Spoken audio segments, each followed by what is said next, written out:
Good morning, friends. Good morning, Daniel.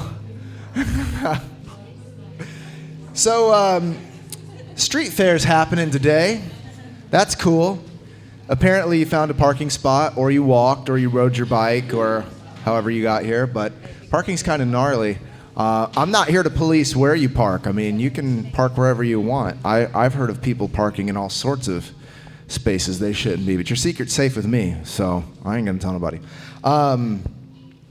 It's like this spot is so great, except for these days, you know? It's a task. I should tell you about the kids really quick. Betsy, she's cruising with the kids. I think just my daughter, Ezra, and Cooper today. But if you do have kids ages 6 and up, Betsy drops in with us for a Mindful Kids program that's really great, and been awesome just being able to partner with her in that. So if you do have kids age 6 and up, or if a friend wants to come and they have kids, we have that available for you as well. So they meet in the auditorium, and we're back in there. They got AC and stuff, so it's going to be great this summer. But yeah, the street fair, crazy. We live in the village over here, and I'm always like dreading it. I feel like the cranky old guy. It's like all these people walking on my street early, you know, and making all this noise. You and the birds both, man, and, you know, all upset about it. And, you know, just coming over here today, luckily they reserved a spot for us, which is really great. But it's a great location. It's a great spot, except for these days. But afterwards, cruise through, find some cool trinkets. I don't know. You might find something neat. There's a guy that does woodworking. He makes cool birdhouses. I'm in my 30s, so I'm into birds now. So I might drop in over there, you know. I'm learning about warblers, all sorts of stuff. I know. It's exciting, you know. I was into Pokemon as a kid, and I was like, dude, nobody told me this is like old person Pokemon. Gotta catch them all, you know. Which is really cool. I have eBird. You can have eBird, and then you also have the Merlin Bird ID. So if you hear a bird singing and you don't know what it is, you click it and it records it, and they tell you what kind of bird they think it is. So you can add it to your bird list and show it off with your friends. I don't know, whatever you do while you're, you know, drinking your matcha. Anyways, few other things we got going on. Oh yeah, so yesterday we're on our way up to LA to see this kid. He does electronic ambient music and did this free show. So me and the fam went up and saw it. It was cool. But on the way up, I was like, what does that license plate say? And I'm flooring it, you know, to try to get up to it. I'm like, Dogma? Your license plate says it's Doggma, and I'm like, that is so weird. So I'm like cruising up. I'm like, all right, what pastor we got going on up in here? You know, looking around trying to see. I'm like, who has a license plate that says Dogma? And then Lindsay, voice of reason, she's like, no, Doggma. Oh, she's a dog grandma. I see, I get it, you know. And then I'm like in my head reflecting, like, it's all about perspective, man. It's all about your own story that you're bringing to the table, you know. She's like, I'm a dog grandma, you know. I'm not into whatever. So anyways, I thought that was neat and worthy of sharing with my friends here this morning. A few things we have going on after chat, which is like it sounds. After the service, it's totally optional, but something that we wanted to do just to help people process what's coming up for them. I mean, after this, maybe, you know, everybody has different capacities. You know, maybe your social battery's done, you got to go take a nap. I feel you on that, you know. Or maybe you're hungry, you want to go grab something to eat. But some of us, through the meditation, through the talk and things, stuff starts to percolate within us, and we want to express it, talk about it, external process it in a space, in a container for that. And so we wanted to create an opportunity after the service to be able to grab your chair, circle up over here on the side, and just have a conversation. And Vicky's going to be leading that today, and helping us, you know, just weave together all the things that have been brought up within us. So if you want to stay afterwards and wrap, we'll be doing that. We extended the time of the space too, so that's available for us afterwards. And we're learning as we go with that, you know, so we're just figuring out what that feels like, what that looks like. So like all of this, thanks for being on the roller coaster with us. It goes up and down and all around, and sometimes it stops and sometimes it goes. And so you're here for it all, and I appreciate that. Another thing we have going on is we just finished the Gospel of Thomas group, which was super fun. 6-week small group, and we got another group that we're in the process of coming up with right now. But I noticed that some people, you still like want things to do and friends to hang out with, and I think it's incredible. Like, I had lunch with a guy in the community last week, and he's like, oh, I had dinner with this other dude. I love hearing through the grapevine of like people connecting and hanging out without like an officially sanctioned Instagram post to like do it. You know what I'm saying? So like, find a friend. Like, as you find people, like, feel free to like reach out. Jamie had started a WhatsApp group for us. I think it's kind of, I don't know. I'd realized, I was like, how's that group doing? And I was like, I don't have the WhatsApp app. That's probably why I'm not seeing what's going on there, but want to try to revive that. So if you're like, you're doing a beach hang and you want to invite people to come, like, there's just opportunity to do things in community that isn't necessarily like an officially like thing. So if you have an idea for a group or a hangout or a whatever, chat with me and I'll help promote it or do whatever we need to do, connect with people. But we really want to just, give you back the authority and autonomy to say, I feel passionate about this, and be like, cool, how can we partner and make something like that come alive? So don't be, bashful about things you want to get started or reaching out to people in the community here. Unless they tell you to stop texting them, then don't text them anymore or whatever, We'll end with that. We are, for those of you that are new here with us, we're kind of a weird, obscure, interesting, avant-garde sort of church hybrid with spiritual community, looseness, and all this sort of thing. And we're, what we're hoping to do is really embrace what we call the mystic expression, meaning the mystic, not again like, my dad's like, you guys into Dungeons and Dragons or what's going on over there? Not mystic like that. Mystic meaning experience, a direct experience with the divine, meaning that we don't hold to a particular set of doctrines or creeds. We're here to hopefully help facilitate a real, felt, tangible experience with the divine that isn't just limited to this room or a sanctuary or a holy ground, but it's with you everywhere you are, because you are the body. You are the temple that's walking around with the spirit of divinity inside of you. So what we're trying to do is help foster space to excavate that reality and fan into flame that divinity that is within you. And so we are a nonprofit organization. We're a church, technically speaking.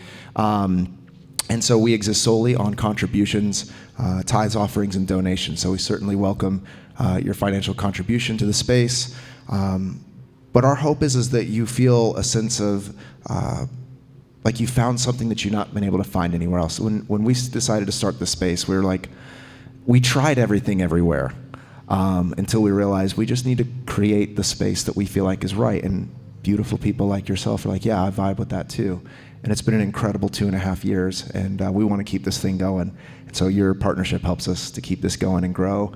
And it's an incredible 2 years, and we're going to keep cruising, man. So we're going to light our candles today and set our intention of the heart together. Lindsay, do you mind I think I got a lighter over here. I was hitting up some Palo Santo, and put it in my little ashtray there. I don't know if that's sacrilege or not, but you can just, move this spliff over here or something. So with that, what I want to name is that we are not necessarily conjuring a divine presence in an invocation. We are ourselves tuning in to become aware of what is happening here and now, that is not limited to this room or to my prayerful words. It is all about the posture of the heart, tuning into the presence of divinity in our midst. Yeshua, my tradition, Jesus, he calls this the kingdom of God, that is always present, the realm of divinity. And it's available for those who have eyes to see and ears to hear. And so we take this moment in time, and we set aside this moment in time, this hour-ish of time, to devote ourselves to tuning into that presence. And as we tune ourselves into that presence collectively, the intention is individually our lives begin to form in different ways so that we become the presence of goodness in the world. Not because we wear a particular shirt or we're a part of a particular community or tribe or party or whatever, but because we are the light of the world by nature of realizing the light that's within us.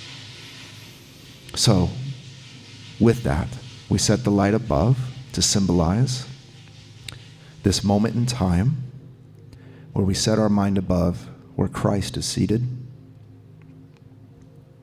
from the vantage point of divinity. And even now, as we rest into this space together,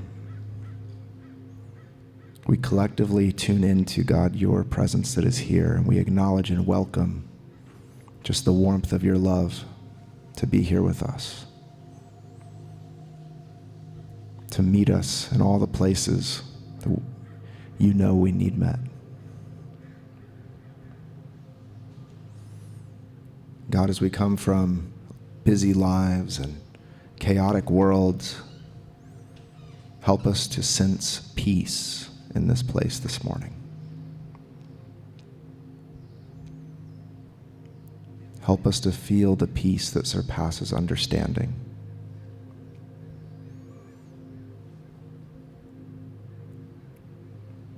Whatever may be confusing us, frustrating us, keeping us clogged up within, we ask right now just for a spiritual flushing of the system.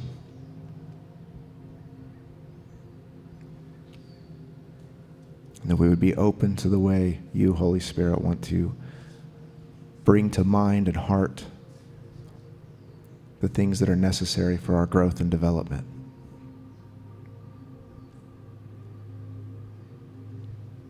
We devote this time of meditation, contemplation to you, to ourselves, and to those in our life that will benefit from us aligning with your presence. So be it.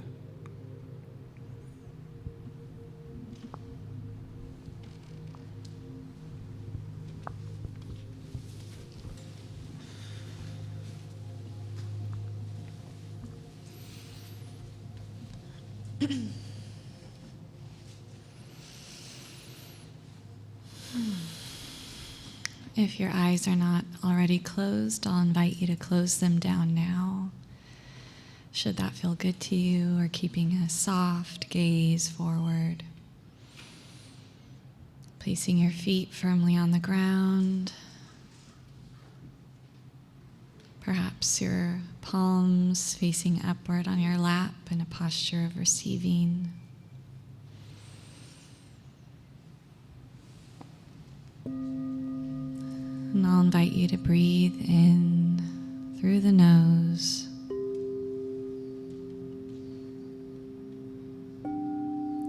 Sending the breath down to the space of the heart.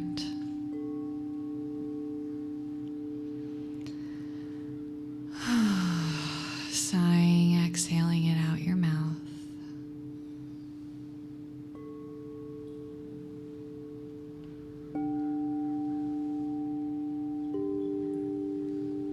Again, inhaling through the nose, inviting the breath down into the space of the heart, and exhaling out the mouth.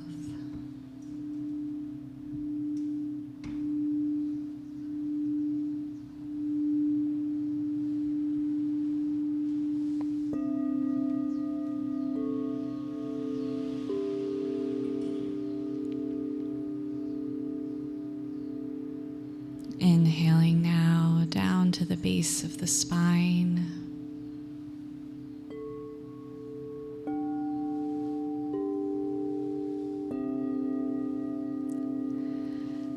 And exhaling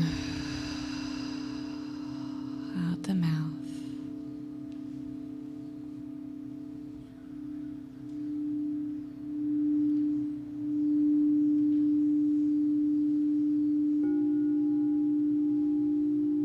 Inhaling now,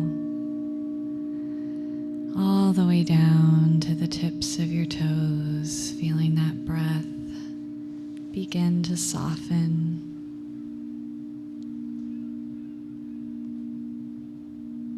Anywhere that feels a bit tight,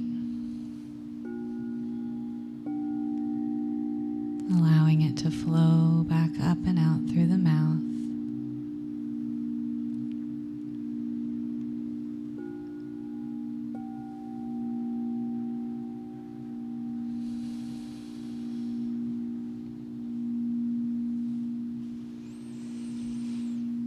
And just beginning to notice and become aware of how you're showing up today.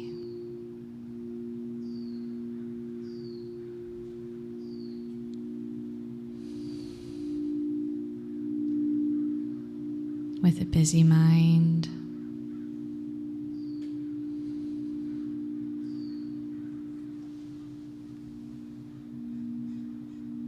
with an anxious heart, perhaps you're in a season of waiting, of anticipation.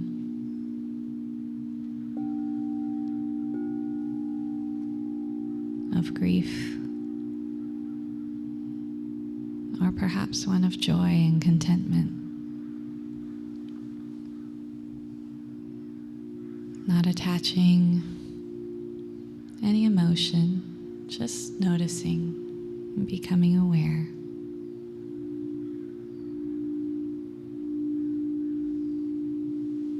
And inviting that light to bring acceptance to whatever you're carrying today.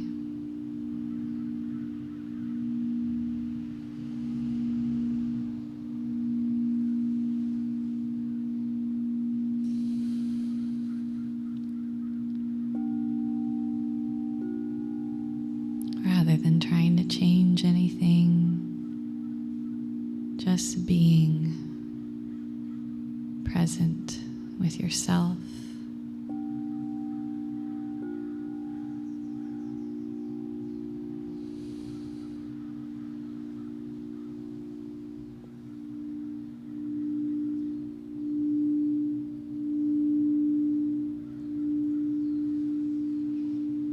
Allowing the gentle, loving presence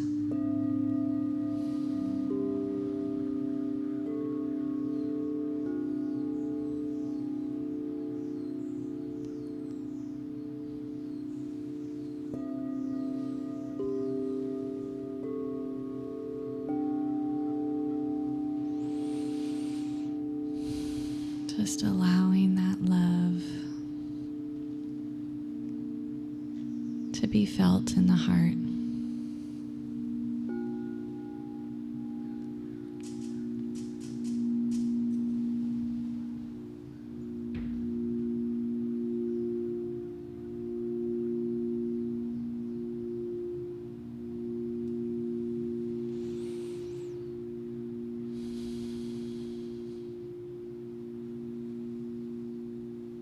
And even with your eyes closed, I'll invite you to begin to notice your senses, what you're seeing. Perhaps it's different colors or shapes behind closed eyes.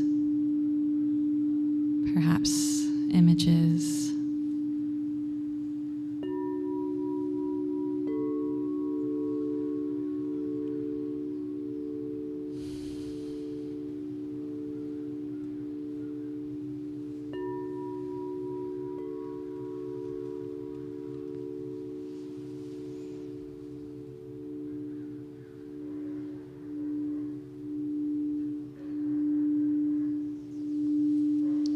Bringing your awareness to everything that you hear. Taking the opportunity to hear every little thing that you can in this moment.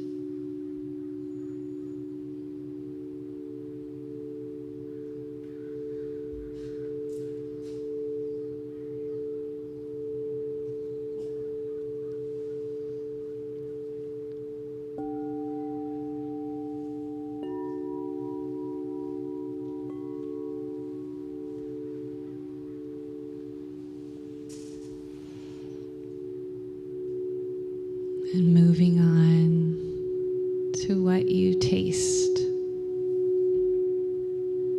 Perhaps a little lingering morning coffee, toothpaste, breakfast.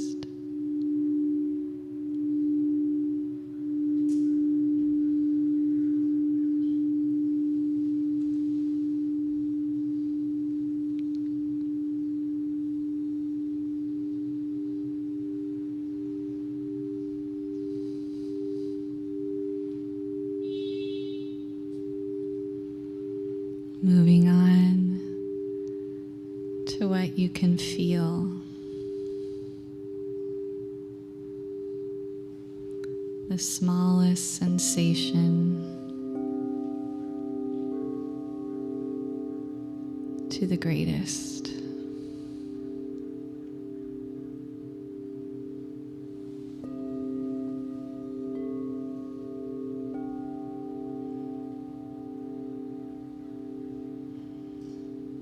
Your sleeve against your arm.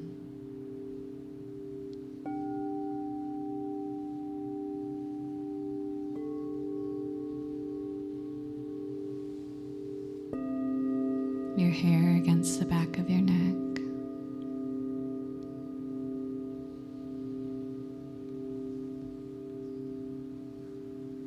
Becoming present with all sensations.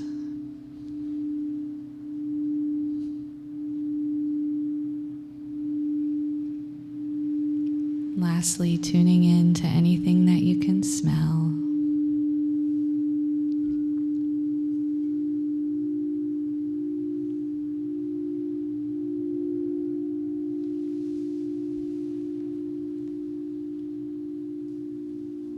Allowing this practice of tuning into your senses to bring you fully into this moment.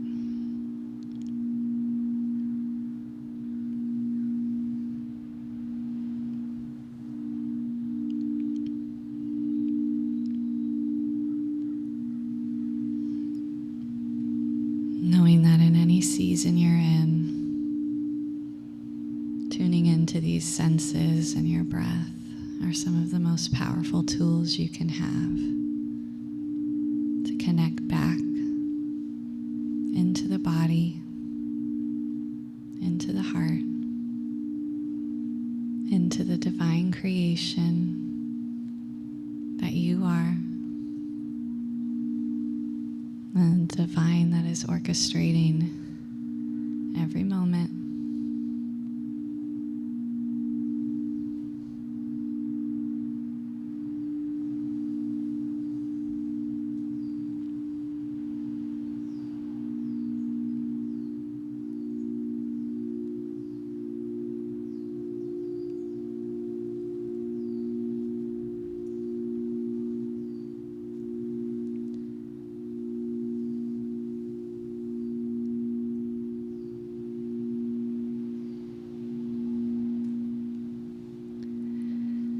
Just breathe and come alive.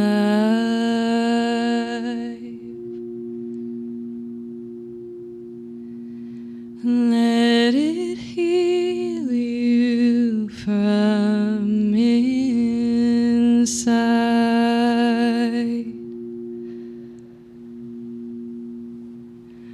Open your mind.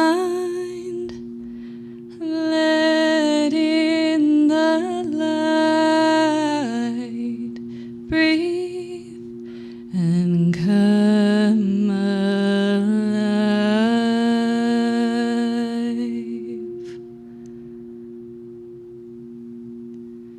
Take a breath and feel your heart.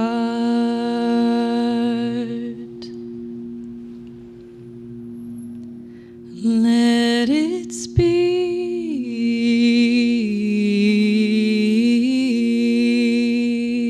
start to move it all stuck in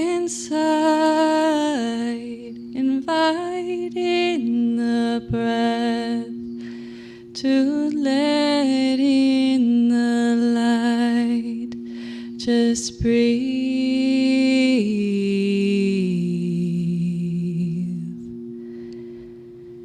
and come alive.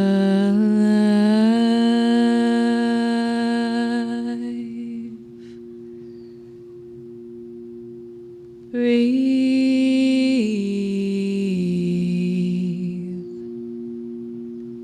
and come alive.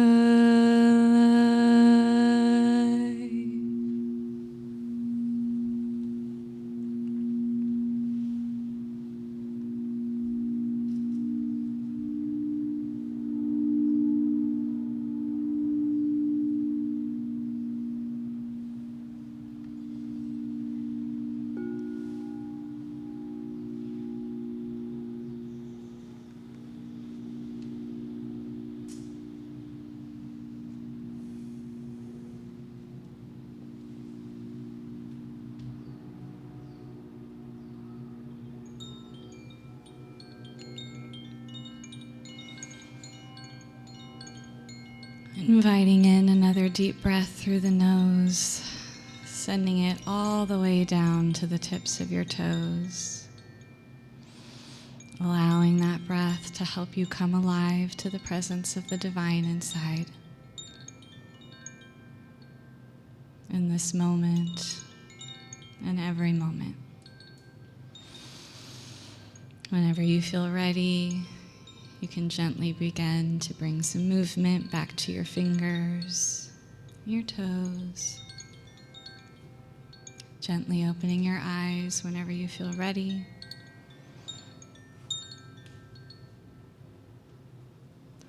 Ready to hear what the divine has in store for you in today's message.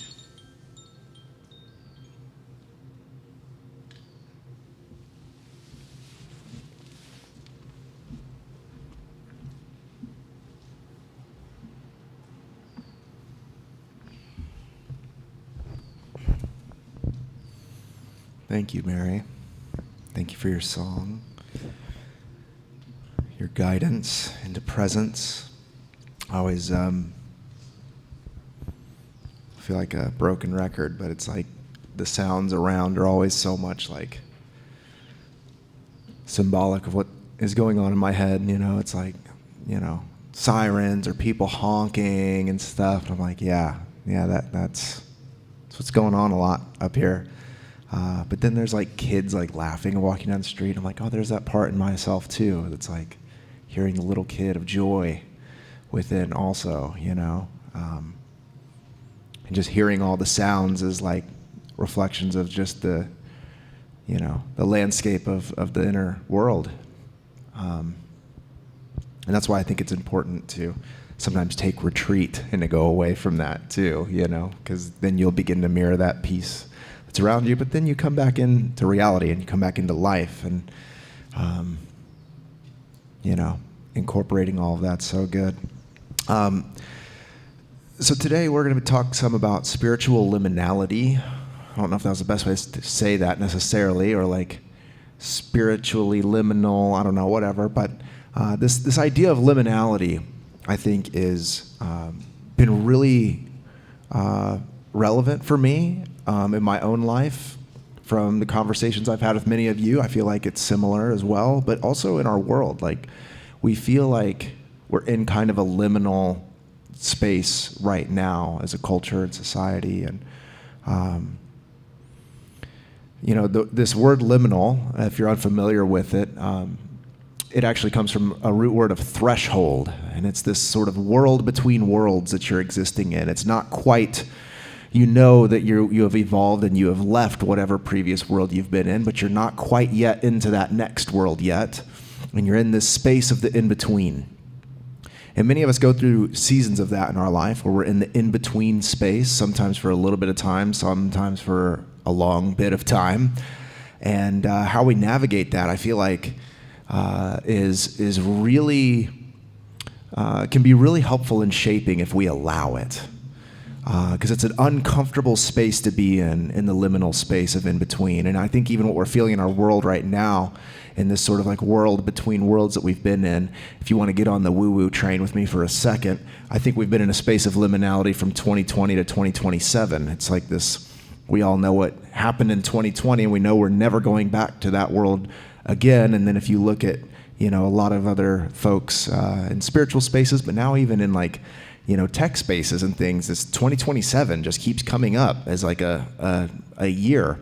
And so I feel like we've been in this space of liminality, and it's just growing, and it's getting more and more. The two worlds are just pulling so far apart that string between them is so tight right now. And so no wonder many of us on the inside are feeling this sort of liminality in our own life. It's reflective of what is happening in the collective unconscious. So I just feel like how we navigate that, how I've been navigating that, hopefully is of some help and perspective, and pick up what works for you and discard the rest. And so in this personal space of spiritual liminality, but not even just spiritual, I do think just a liminal space is spiritual by nature, but we want to move past it so quick. We want to get into that next world, whatever it is. And we don't give ourselves, I don't give myself, I've been being really good about that, saying like we, or I don't give myself the space sometimes. And recently I've just been, as many of you that have been around the space for a while, I talked about being like a 5-month funk or whatever, and I thought I was finally through it. Thought I finally had seen the other side.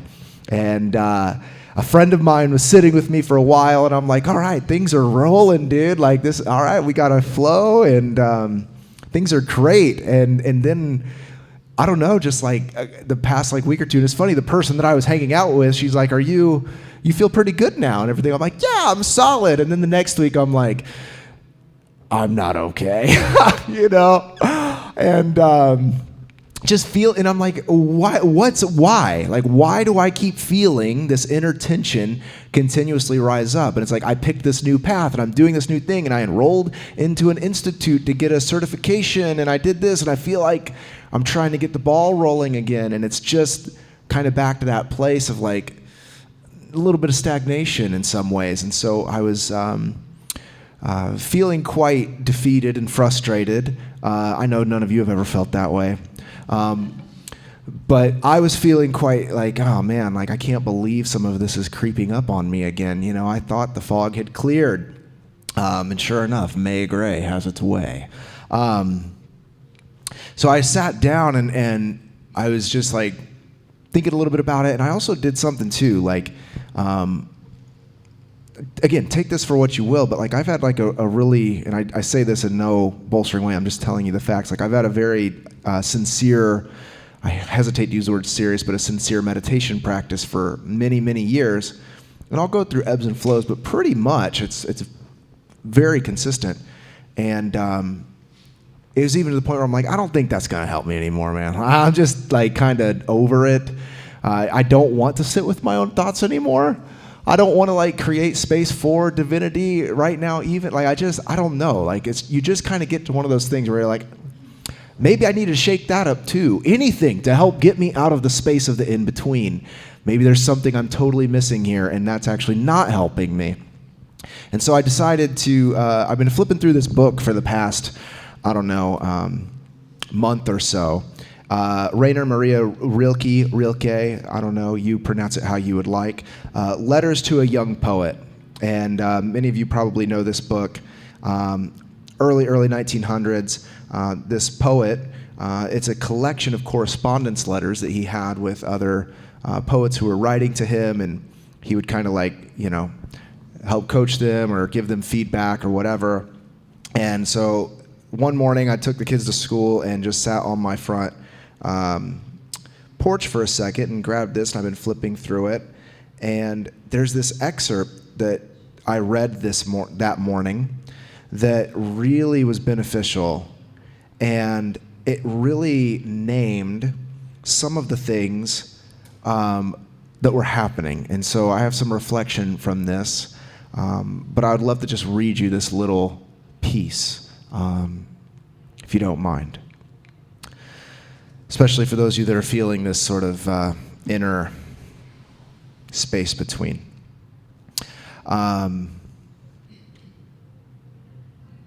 It says, leave to your opinions their own quiet, undisturbed development, which, like all progress, must come from deep within and cannot be pressed or hurried by anything. Everything is gestation and then bringing forth. To let each impression and each germ of a feeling come to completion wholly in itself, in the dark, in the inexpressible, the unconscious, beyond the reach of one's own intelligence, and await with deep humility and patience the birth hour of a new clarity. That alone is living the artist's life, in understanding as in creating. There is here no measure with time, no year matters, and 10 years are nothing. Being an artist means not reckoning and counting, but ripening like the tree which does not force its sap and stands confident in the storms of spring without the fear that after them may come no summer. It does come, but it comes only to the patient, who are there as though eternity lay before them, so unconcernedly still and wide. I learn it daily. I learn it with pain, to which I am grateful. Patience is everything, with the emphasis on patience. And I don't think this is limited to the artist. I think this is also for humans, for the contemplative, for those who are willing and wanting to acknowledge that they do have a heart, and they're not just a human doing, they're a human being. And productivity should be largely left for robots, and you need to remember that you're an organic human.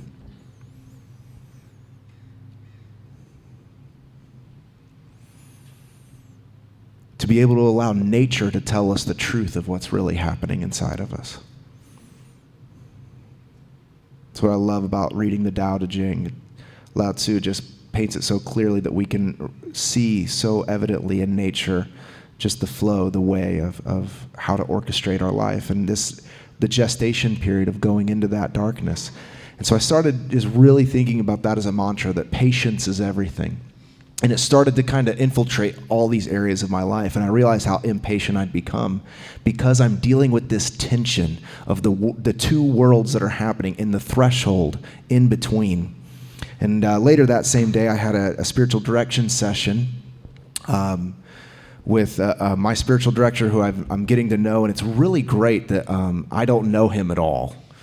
Like, he doesn't have, like, you know, a horse in the race with anything that, like, I'm doing or whatever, and we've only met a couple times, and he's like, do you want to start our session today with some silence, or do you feel pretty good, and is there anything you want to share about? I'm like, I'm good with the silence, dude. Let's talk about this. And so I just started laying out to him just all of these different things that I feel like I'm in a tension about, in this liminal space about, and what this time has been like. And the course that I'm in is at the intersection of, like, this contemplative mystic expression and Jungian psychology, so able to use a lot of Jungian ideas to be able to chat about what's happening within us. And he was explaining to me this concept. I don't know the technical term for it offhand, but basically when in Jungian, and there's people in the room that are smarter than me, so tell me if I'm wrong or even the spiritual director's wrong, okay? But it made sense and it helped me a lot. So I guess it doesn't matter if it's really truly what he said, you know? Proof's in the pudding, you know what I mean? And so he's like, you know, in the Jungian ideas, you hold things in tension for as long as you can. And when you feel like you want to let it go, you just keep holding a little longer. And I'm like, how long? And I felt like that verse, you know, all of a sudden my Christian formation, how long, O Lord, must I suffer? And that, you know, my enemies triumph over me. And it's like the Psalms or whatever, and which is great. And when you look at it that way. And he's like, you know, when you just keep holding and holding and holding, and when you feel like you want to lay it down, you hold some more. And he said, sometimes there is a moment where you do need to lay things down. And you need to have discernment and wisdom about that, and people in your life to help you be like, hey man, let it go. But most of the time, that's the exception, not the rule. Most of the time, that means you're at a threshold and something new is trying to come forth. And in the same way, if you plant a seed and then you judge it too soon, you're like, that's not an avocado tree. It's like, it will be. Give it enough time, and it will be, as you tend to it, as you care for it, as you protect it. And the same thing that's happening within us. When we feel like we're in this world between worlds, we guard it, we protect it, we honor the gestation that's happening inside of the soul of our being and the soil of our being. And so for me, as I've been tempted to rush too quickly, for what? So I can feel better and feel a conclusion about something? The divine is birthing something in our life. We care for that. We honor that. Of course it's uncomfortable at times, and we keep holding the tension. And as the spiritual director was telling me, if you keep holding, the faithfulness of that holding usually gives way to something new, a third way from the two things that you've been holding in opposition or growing into in this liminal space. And the thing that comes forth, you didn't have information yet to be able to step into that. Yes, you've outgrown the old world. Yes, you've outgrown the old things, but you don't have the information, the wisdom, the knowledge, the connection, the whatever it may be that is in the next new iteration for you yet. But we trust and we have faith that that's coming. And that's where people of faith is important. We refer to ourselves as people of faith, not people of belief. You know, and it's interesting to me that people of faith are so obsessed with what you believe, so obsessed with what you believe. I remember whenever I was going through my slippery slope or whatever, and apparently not being a Christian anymore, I guess, or whatever that looks like. I'm cautious to name it or not name it. I get really squirmy about all of that stuff. I had a youth student send me a DM on Instagram this last week. He's like, do you still consider yourself a Christian? I'm like, oh no, where is this going? How am I going? And so I had this, like, of course, roundabout flowery answer. He's like, well, I'm an atheist now. So I'm like, oh, cool, we can talk. All right, sweet. And then but it's been a fun conversation because now I'm like, I don't feel any proof for God. I'm like, proof's overrated, dude. Stop looking for proof. What do you feel as true, man? And so I sent him some like Pete Holmes clips, quoting Joseph Campbell and things. And he's like, I really dig this. And I'm like, yeah, man, atheism's so boring. I mean, it's so stale. It's like, enough science. I want to feel something, man. I'm a human. You do your thing. But that's where I'm at. What am I talking about? It's world between worlds. Allowing the thing to come through and having faith that there is something coming through. Because we are obsessed with belief. People of faith are obsessed with this idea of having beliefs. See, that's what I was talking about. As I was going through this sort of process, I'd have people ask me, but what do you believe? But do you still believe X, Y, Z? Trying to qualify me as, are you still in this world or are you in that world? And in the deconstruction realm, I'm in the liminal space. And I found out I'm not really deconstructed anymore, but I still feel myself in the liminal space a lot. Spiral dynamics, anybody? So I'm like, I don't know. But I can tell you about what's true for me. I remember I was visiting Indiana, and my mom was dropping me off at the airport. She's like, are you still like a born-again Christian, And I'm like, if you were at lunch with your friends, how would you describe me to your friends? So she named some nice things. She's my mom, of course. And I'm like, I think that's all you need to know. You'll know a tree by its fruit. What difference does it make if I say that I dig the same doctrines you do or whatever? Last time I read, for freedom, Christ has set you free, and I feel pretty free. And let that be the evidence. So belief has been an obsession and qualifying people where we're at. And I think sometimes in the liminal space, we can have this moment of maybe a shifting belief. Maybe you don't believe what you believe anymore. Maybe you don't believe what you believe about the divine, about yourself, about your purpose here, about whatever. And your world's kind of coming apart. But I think when we have faith in that moment for the tension, and I don't mean faith in like this cheesy kind of way or like the South Park Cartman episode, faith plus one, whatever. I don't mean in that way. We already talked about that here before. Like Cartman taking the songs and instead of baby putting Jesus. I need you in my life, Jesus. And anyway. Not faith like that kind of cheesy kind of faith. I mean faith like a real something true. And so I'm going to play for you a clip that I saw on a very sacred platform called Instagram. And I saw this clip and I was like, I could try to tell my friends that on Sunday, but I'm just going to like screen record it and hopefully no copyright stuff comes up later or whatever. I'm just going to share it with you because it's Alan Watts. And how do you replicate Alan Watts' voice without just listening to Alan Watts, right? So it's this really great naming of faith. And I think this brings us to I think what is necessary in the liminal space, and then I'll wrap up with a few things, and you can go find the birdhouse guide down here. So here's this. Hold on one sec. First time doing a clip here, so come on, dog.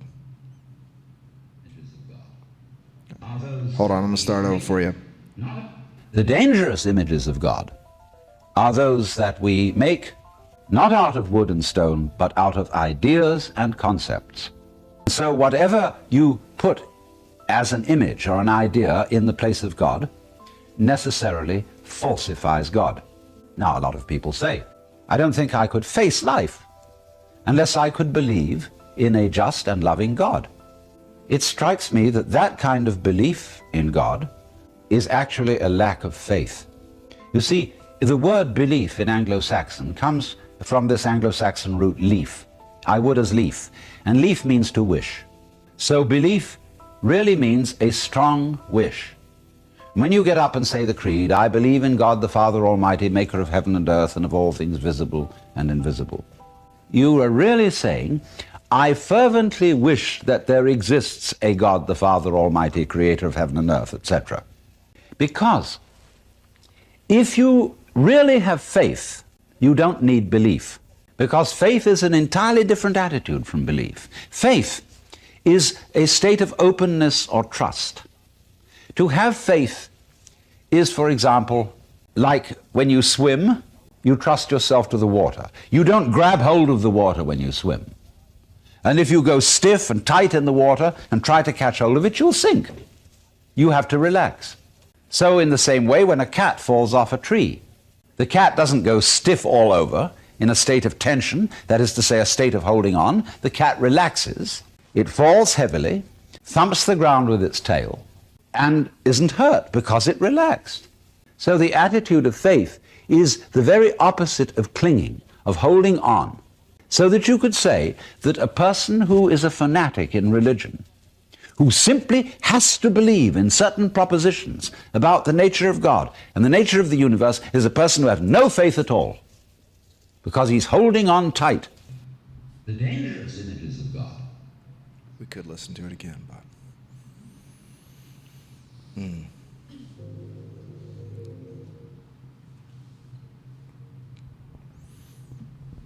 So then,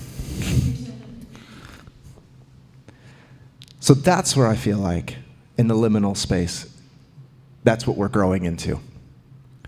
To allow ourselves to keep from clinging, to needing things to be any particular way, and to rest into what is. Having faith that something is coming into our life that is necessary for us. And so resting into life, I love that image so much of resting into the water and allowing it to be in that space of tension. So I'm not sure if you're in one of these liminal spaces and places in your life right now, but I'm sure we've all been there. And if you're not there now, you'll be there again soon, don't worry.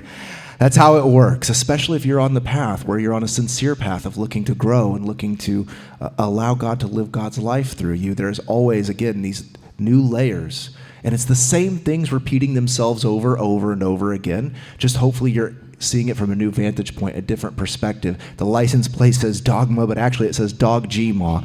You're just moving up. Who thought that would be so profound? You're just moving up to different vantage points. Now, to leave you with something really practical, because I love all of this, and I think it's absolutely practical and applicable to begin to shift my inner being towards faith instead of needing to believe everything, not even belief about dogmatic or doctrinal concepts about God, but allowing God to live freely and allowing the circumstances in my life to just be. And the changing of our world, it's happening, it's an unfolding, and we can ride the wave of it with faith. And that is practical, but I wanted to just give to you the things that have been helping me really quick, and we'll end. And then we'll have after chat for those of us that want to gather together and talk about this sort of thing. But 3 things that I feel like have been really helping me. Now I feel like I'm on the verge of like a LinkedIn post or something. I'm not on that godforsaken platform anymore. If you are, Godspeed. But anyway, 3 ways I've benefited from the liminal space. But truly, though, first, I feel like conversation has helped me tremendously. Because when I'm in the liminal space sometimes, I can just circle and circle and loop and loop. And I think if I just think about it a little bit more, I'll get clarity. If I just keep meditating on it more, that something new is going to emerge. It's like when you're hungry late at night and you keep going to the fridge expecting new things to be there. And you're like, but you didn't go to the store. So not everything's the same. You're hoping something new is going to appear to you. And that can really, for me, spiral me out. I can really into a place of despair. Things don't get better, they get worse. Luckily, I have a wife that is so gracious to listen to me and help mirror me back and be like, come off of it, man. So conversation, like with her, has been really helpful. With friends has been really helpful. People in my life that I'm able to externally process with, and that's what I think is the benefit of spiritual community, is because we all come around, we're all deciding to be on this particular path individually, but in a collective way we can do it.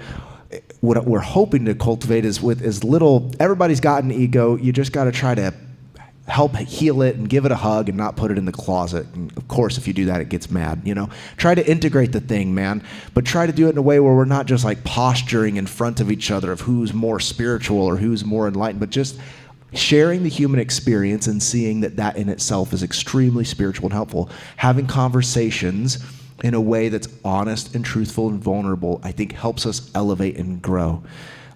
It's the lowly path that ironically brings you to the higher path. So having conversations with people, I think, is really helpful. I think also being inspired, like the decision to read Letters to a Young Poet that morning, that inspiration that came was so helpful.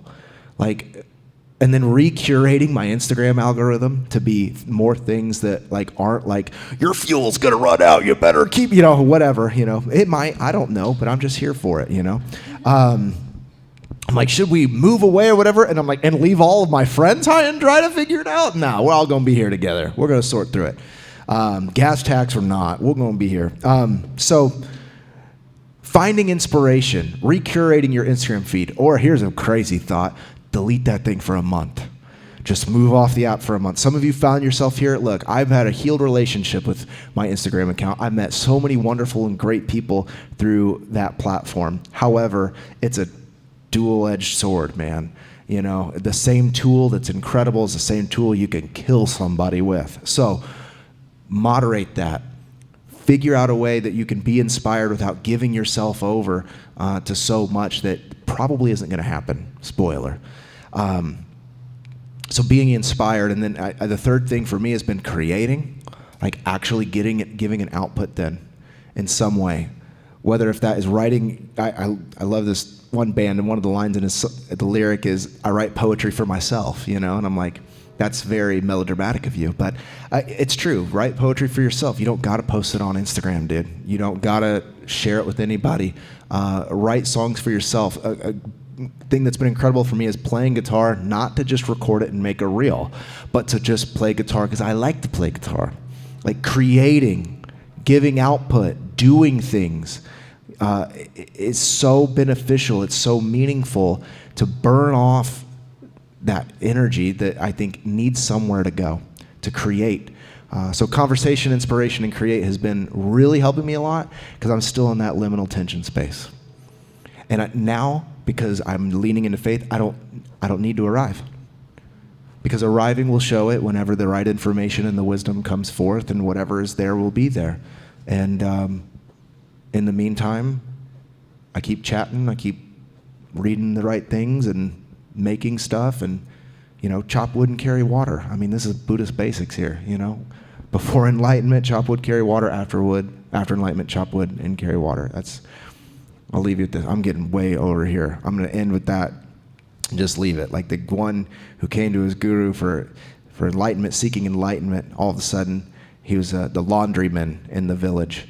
He came and he sat, received enlightenment, got up from the guru, didn't say a word, went back to doing laundry, You just keep living and moving and having your being, and hopefully awakening deeper and deeper each moment through it all. So I invite you to stand with us as we pray and close today.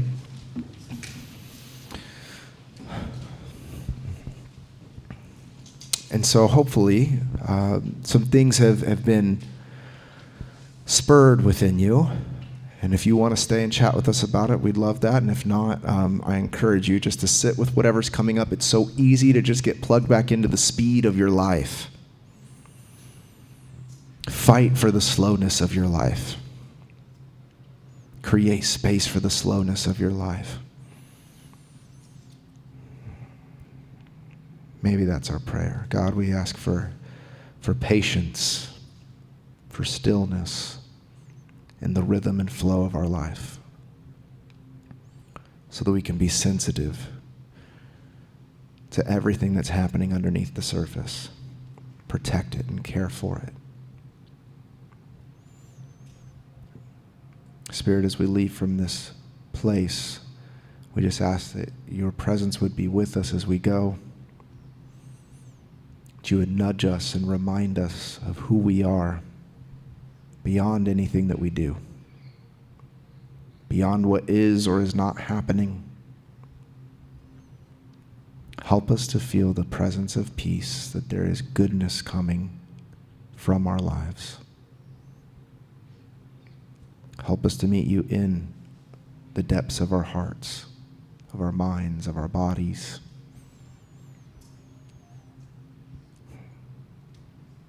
Thank you for your presence. So be it. Amen.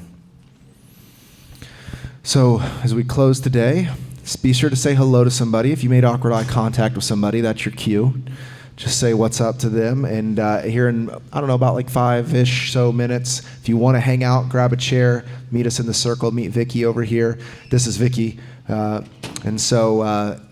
Or be sure to go get some cool food, and we'll see you back here in 2 weeks for another service. Have a wonderful Sunday.